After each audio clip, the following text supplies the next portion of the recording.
Ya recibimos con muchísimo gusto en la mesa de Informe Capital a la economista Ana Inés Cervino. Bienvenida, gracias por venir. Bueno, muchas gracias por la invitación. Realmente el tema de la economía es uno de los ejes de campaña y también de preocupación de la ciudadanía, que bueno, también con el desempleo en la mano, el bolsillo, cómo está, vemos la presentación y luego vamos a una de las propuestas que se van a presentar de aquí a las elecciones. Tras 15 años de crecimiento consecutivo, Uruguay enfrenta un escenario de enlentecimiento económico con una tasa de desempleo de 9,1% en agosto, un déficit fiscal que se ubica en 4,8% del PBI en el mismo mes. Pese a que el Banco Mundial destacó en su informe de abril que el crecimiento económico del país continuó siendo positivo, incluso en 2017 y 2018, a pesar de las recesiones experimentadas por Argentina y Brasil, la economía es una de las preocupaciones de la ciudadanía y se ha ubicado como uno de los ejes de la campaña electoral.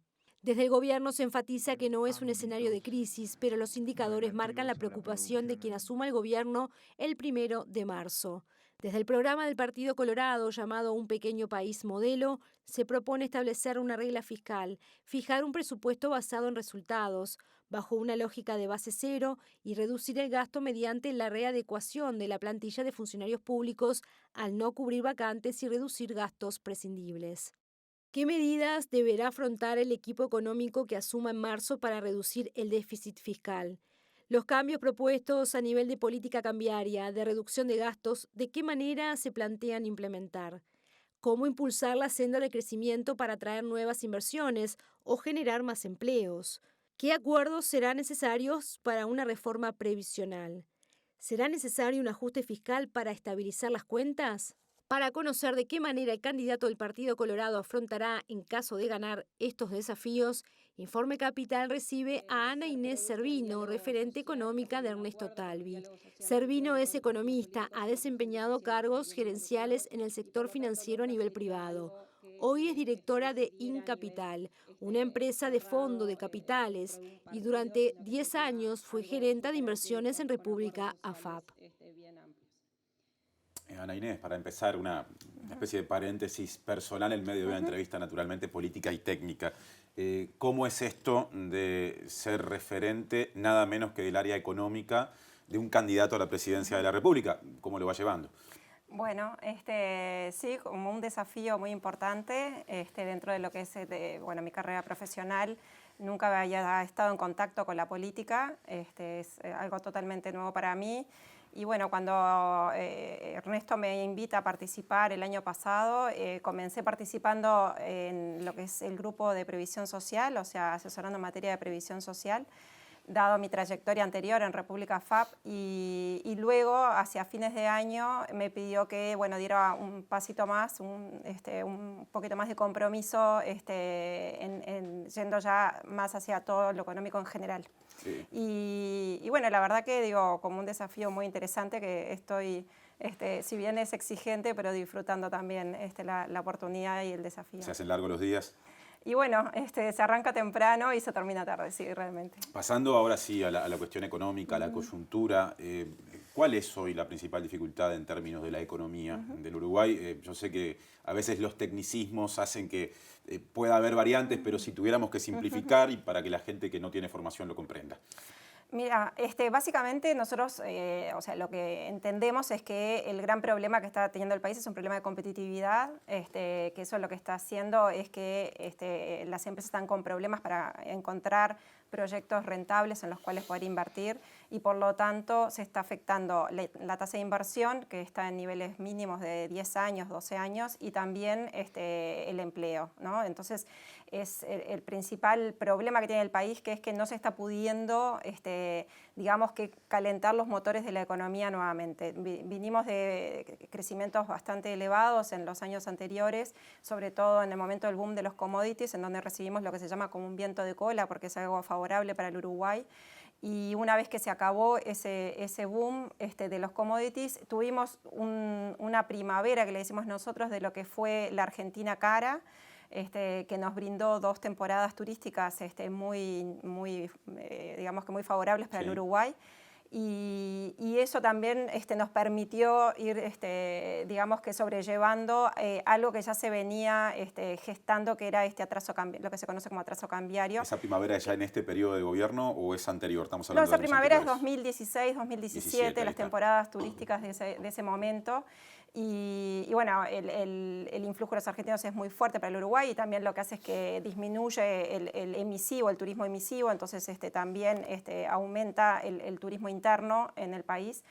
Y bueno, y cuando se nos termina eso, porque el año pasado la Argentina devalúa en forma muy importante y entra como en un proceso de crisis económica, y es que nos quedamos como que sin una cosa y sin la otra, y donde emergen esos problemas que tenemos de competitividad que se han ido gestando producto de varios años de acumulación de déficit fiscal elevados, que eso lo que hace es algo muy técnico, pero básicamente lo que hace es que el gasto interno es más elevado de lo que debería ser en un nivel de equilibrio, y eso presiona la baja del tipo de cambio. O sea, eso es básicamente lo que provoca, y eso hace que todos los sectores que tienen que competir con el exterior se ven en problemas, y cuando la demanda interna ya también se ve agotada, que es el consumo, que también está cayendo, ya hace como 3 años que venimos en caída, provoca este enfriamiento económico, que ya venimos 5 trimestres de casi un crecimiento muy cercano al cero, casi cero,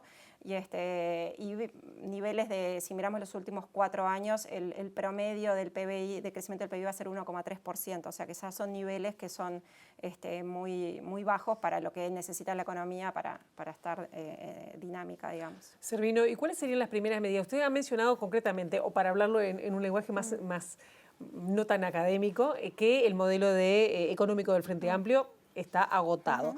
Si asumen el 1 de marzo del año próximo, ¿cuáles serían las primeras medidas? Porque si pienso en algunas que se me vienen a la cabeza, imponer una regla fiscal, bajar la inflación a 3% en los 5 años. Está el planteo que estaba planteado recién en la presentación de reducir el gasto en el Estado. ¿Cuáles serían las prioridades y el ritmo para decir, bueno, a partir del 1 de marzo tomamos estas acciones? Sí, a ver, hay algo, en economía hay algo que es muy importante, que son el tema de las expectativas, ¿sí? Las expectativas es lo que hace que uno, proyectando para adelante, decida tener mayores niveles de consumo, mayores niveles de inversión para el caso de las empresas o de las familias. Y eso, o sea, lo que tenemos que tratar de trabajar es justamente sobre mejorar las expectativas. Eso como medida así de largo plazo o de mediano plazo. Para trabajar sobre eso, lo que tenemos que generar son condiciones favorables para la inversión y darles la tranquilidad a los empresarios de que se va a mejorar la competitividad de la economía y que van a tener tarifas competitivas, porque hoy o sea, la política que se ha venido llevando a cabo ha sido para bajar el déficit fiscal, se ha ido a aumentos a tener tarifas por encima de los niveles internacionales, los niveles de equilibrio en comparación internacional, y eso es otro elemento que afecta a las empresas a la hora de invertir. Entonces, usted dice que no tienen confianza los empresarios en invertir en Uruguay. O sea, no es un tema de confianza, es un tema de expectativas, o sea, tener la tranquilidad de que van a tener un horizonte de un entorno macroeconómico de mediano plazo en el cual ellos puedan llevar a cabo sus proyectos. Y entonces ahí hay varios temas que hacen como el clima de inversión. Entonces, uno de los temas es tener un tipo de cambio competitivo, o sea, una competitividad desde el punto de vista de la economía. Para eso tenemos que reducir el déficit fiscal, que, como yo decía, el déficit fiscal contribuye al aumento de la demanda interna y a presionar a la baja el tipo de cambio, también a través del financiamiento que se requiere para ese déficit, que se hace a través de los dólares. El déficit se genera, para hablarlo en castellano, porque se gasta más de lo que entra en caja. De lo que entra. Nosotros creemos ¿cómo van a hacer como para atacar? Claro, nosotros creemos que hay que poner la casa en orden, pero por lo tanto bajar ese déficit, pero no podemos aumentar más los impuestos. Es una de las propuestas que está bastante difundida. y yo creo que hay bastante consenso a nivel general de que ya no se pueden aumentar más los impuestos porque en la última administración se han hecho 2 ajustes fiscales, consolidaciones fiscales, que han llevado a un aumento de los impuestos para las personas y para las familias, y también las tarifas han servido como impuestos encubiertos, o sea, se ha recaudado ingresos para el gobierno a través de tarifas públicas elevadas, y por ese lado entonces no podemos trabajar. Entonces tenemos que trabajar por el lado de la eficiencia del gasto en lo que hace el déficit fiscal, y eso, por eso es imponer una regla fiscal, que es algo que nos permite, digamos que básicamente, o sea, para ponerlo claro, es como ahorrar en épocas de bonanza, ¿sí? Para poder tener más flexibilidad en épocas de menor bonanza económica o de estancamiento o de menor crecimiento. Entonces, poner la casa en orden a través de la regla fiscal. Es decir, no se gasta más de tanto. O sea, se establece una regla fiscal estructural que permite gastar los ingresos estructurales. Entonces, cuando estamos con precios de los commodities en boom, por ejemplo, ahí, entonces ahí se ahorra parte de ese ingreso que está por encima de lo que viene a ser los ingresos estructurales, porque se identifica que hay ingresos que no son los de mediano plazo, los de largo plazo. O sea, son ingresos que están por fuera de lo que es el ciclo, digamos.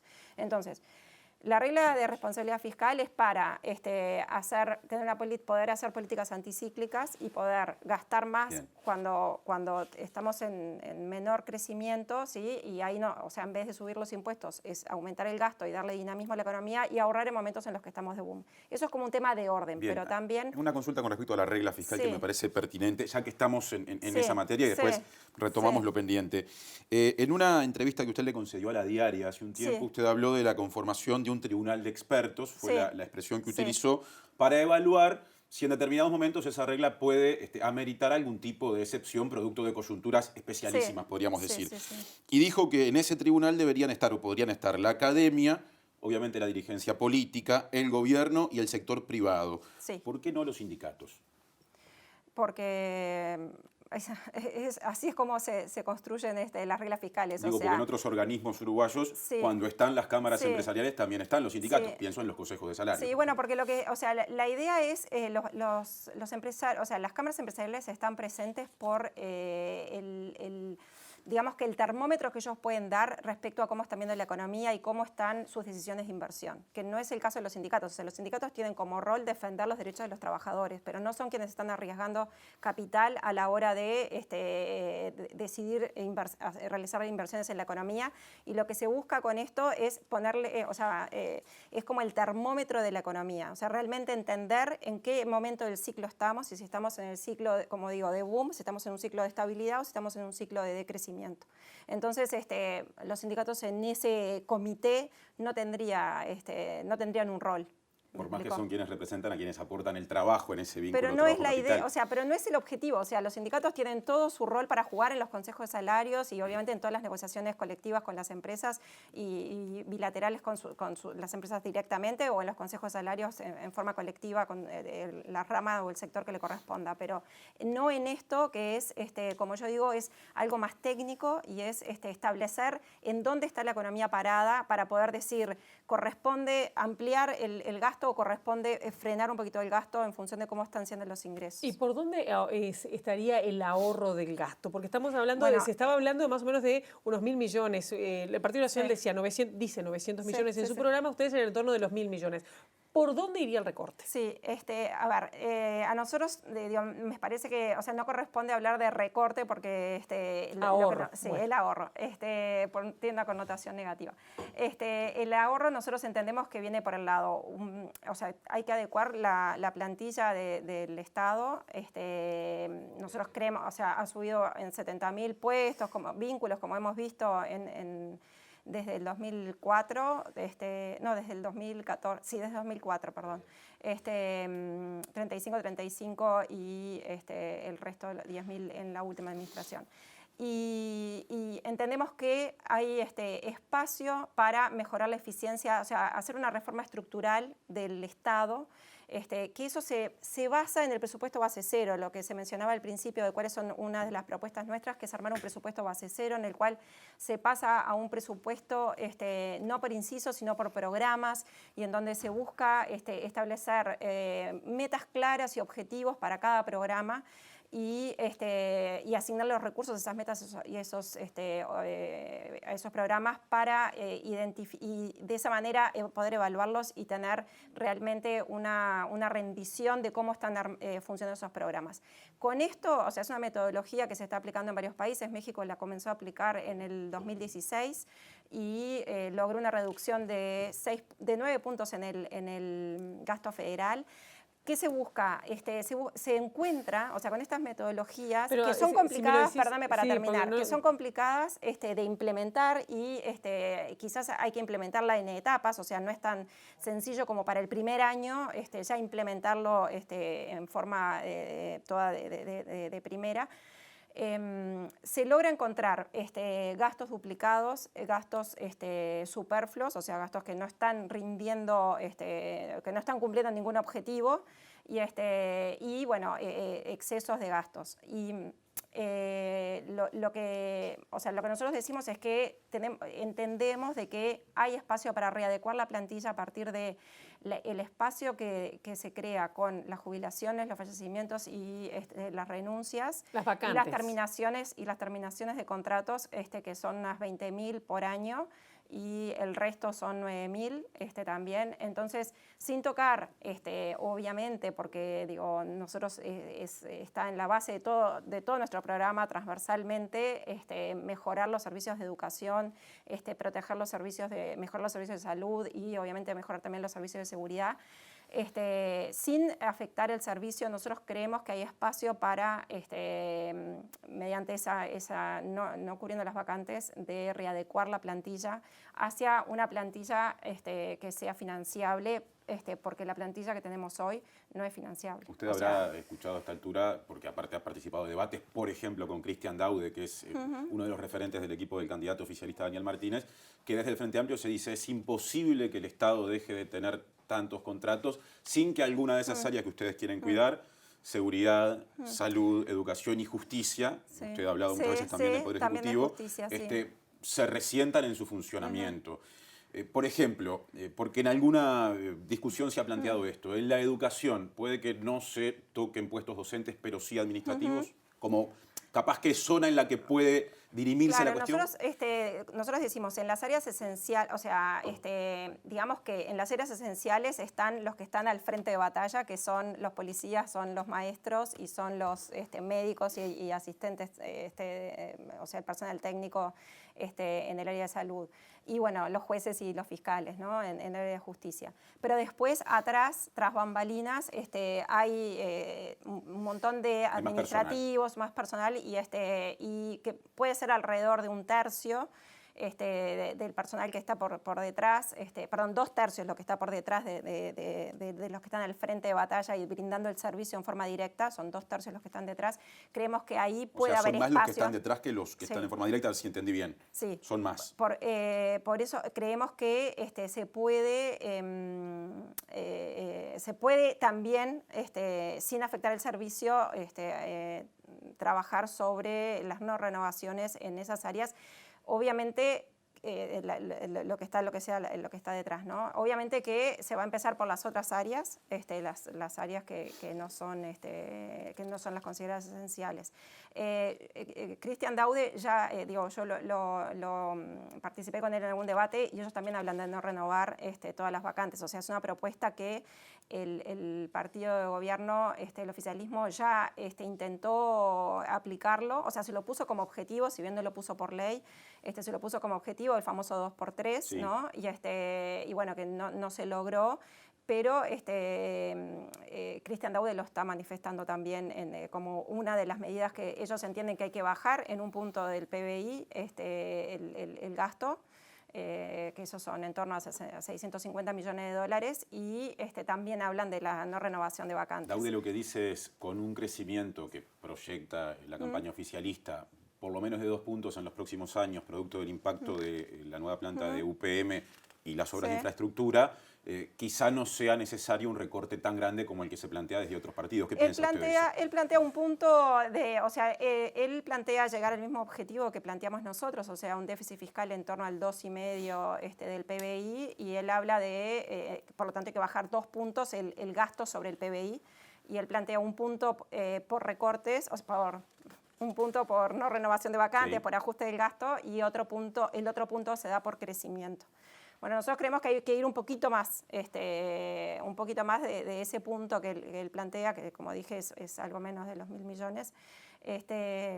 Creemos que hay que ir un poquito más, porque también nosotros queremos darle más aire al sector productivo, y entonces por eso es que manejamos también una rebaja de tarifas para lo que son a los sectores productivos que compiten. Tarifas diferenciadas. Claro, para lo que son los sectores productivos que compiten con el exterior internacionalmente.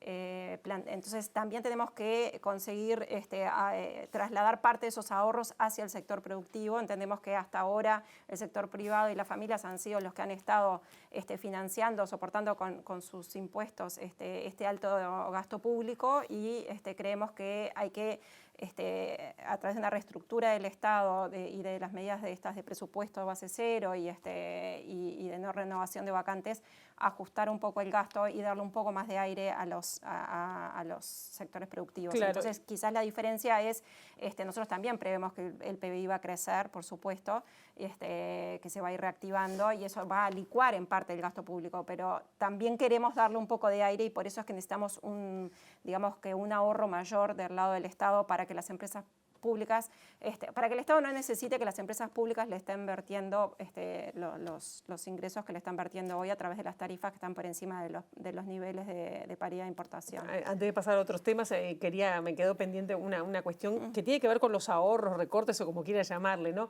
Pero justo ayer estuvo el rector de la universidad y le planteamos, bueno, él dijo que estaba reuniendo con los candidatos presidenciales. ¿Qué pasará con el Clínicas, con esa inversión en un contexto de recorte de gastos? ¿Qué pasará, por ejemplo, con la propuesta de la construcción de 136 liceos de tiempo completo que propone Talvi? ¿Cómo se meten, digamos, cómo se mechan con ese recorte de gastos? Sí, a ver, el proyecto o sea, la educación, nosotros creemos que está en una situación de crisis muy importante, está bastante claro y lo hemos manifestado, y tenemos esta propuesta como una de las propuestas insignia, que nosotros lo consideramos una inversión que se repaga muy rápidamente, y para lo cual se pueden conseguir, digamos que, financiamientos de organismos, o sea, apoyo de organismos y igual hay que pagarlos. Igual hay que pagarlos, sí, pero, o sea, nosotros creemos que, son 300 millones de dólares que se van haciendo en forma paulatina, y bueno, entre inversión, o sea, y el mayor gasto que tienen estos liceos por tener la modalidad de atención que tienen, ¿no? Pero sí, nosotros creemos que podemos, o sea, acá hay un tema que se tiene que cuidar, o sea, cuando uno habla del alto déficit fiscal y del crecimiento económico que está estancado, o sea, ¿por qué todos nos preocupamos por esto? Nos preocupamos porque esto pone en riesgo el crédito del país, ¿no? Y las calificadoras de riesgo nos están mirando atentamente y nos están nos están dando tiempo para ver qué sucede en la próxima administración, si se pone un foco y una voluntad política para la reducción del gasto y para realizar ciertas reformas estructurales que ellos entienden que son importantes. ¿Nos están dando tiempo? Sí, eso es lo que dicen los informes de las calificadoras, que van a esperar a que entre la próxima administración para ver cuál es la situación, o sea, cuál es el panorama que se pinta para adelante. Eso es lo que dice en el informe de Moody's, cuáles son las reformas estructurales que se van a implementar, y en función de eso es que se van a revisar la calificación del país en la próxima revisión. O sea, es bastante punto, claro, perdóname sí. para cerrar, es bastante claro el impacto que tiene comenzar a implementar reformas estructurales que hacen a la buena salud de la economía del país. Cuando vemos, por ejemplo, en el caso de Brasil, fue muy importante el hito de el proceso que está teniendo la reforma de la seguridad social en Brasil. O sea, uno si va siguiendo los impactos que eso tiene sobre las opiniones de las calificadoras, sobre el impacto sobre el mercado, sobre digamos que el riesgo país de Brasil. O sea, todos los avances que se dan hacia una reforma de la seguridad social, que ellos tienen una situación mucho peor que la nuestra, porque arrastran desde hace tiempo un déficit fiscal muy grande, un déficit muy grande del sistema de seguridad social. Son hitos que, o sea, a medida que van cumpliendo esos hitos, se van dando impactos positivos en lo que es la opinión de los mercados y la opinión de las calificadoras respecto de la situación del país. Porque, Ana Inés, o sea, tenemos que cerrar. sí, los cambios en los países no se hacen de un día para el otro. Entonces, o sea, lo que las calificadoras miran, lo que el mercado mira, lo que los empresarios miran, son los pasos que se van dando hacia lograr un horizonte, ¿no? Un clima de negocio, un panorama, una perspectiva económica favorable para mejorar los equilibrios macroeconómicos. Nos quedó pendiente la pregunta con respecto a los dichos de Azucena Arbeleche, pero creo que algo nos aproximamos en la última respuesta. Quedará para otro momento. Gracias por la visita a TV Ciudad. Bueno, muchas gracias a ustedes. Gracias por la invitación.